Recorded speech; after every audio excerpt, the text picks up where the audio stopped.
Bonjour, comment allez-vous depuis la semaine dernière? Bien, j'espère, après les fêtes de la Toussaint.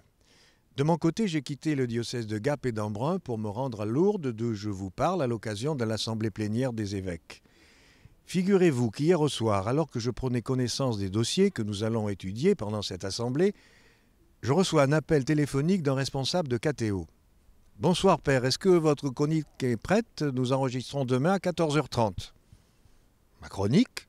Mais quelle chronique? C'est le tour du père Armogat, moi c'est la semaine prochaine.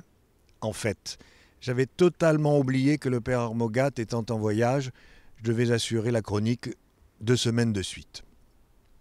De quoi vais-je parler? Je ne m'y suis pas préparé, mais je ne veux pas mettre l'animateur de l'émission dans l'embarras. Et c'est en regardant le journal télévisé que j'ai trouvé le thème de cette chronique, les miracles. Après tout, c'est un bon sujet à traiter depuis Lourdes, non? Et c'est en voyant les résultats des élections aux États-Unis et les commentaires qui les accompagnaient à propos du président Obama que j'ai eu l'idée de traiter du miracle. Vous vous demandez sans doute où je veux en venir. Eh bien voilà, il paraît que de nos jours, plus personne ne croit au miracle. Mensonge. Il suffit de regarder l'actualité politique pour se rendre compte qu'en fait, nombreux sont ceux qui y croient toujours. Quand, me direz-vous? Mais aux élections présidentielles. À chaque fois, le choix se porte sur un candidat que l'on aimerait voir agir comme l'enchanteur Merlin, qu'il soit de droite ou de gauche d'ailleurs. Un surhomme qui, d'un coup de baguette magique, devrait régler tous les problèmes qui accablent le peuple dans un minimum de temps. En fait, on prétend ne pas croire au miracle, mais ce que l'on attend de l'élu, et j'emploie volontairement ce terme élu dans le sens religieux, on attend de l'élu qu'il fasse de multiples miracles.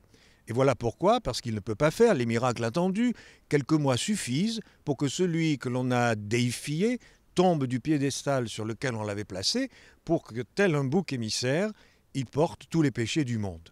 Souvenez-vous de cette chanson de Michel Fugain, « Je n'aurai pas le temps ». Je ne vais pas la chanter, mais voici le refrain.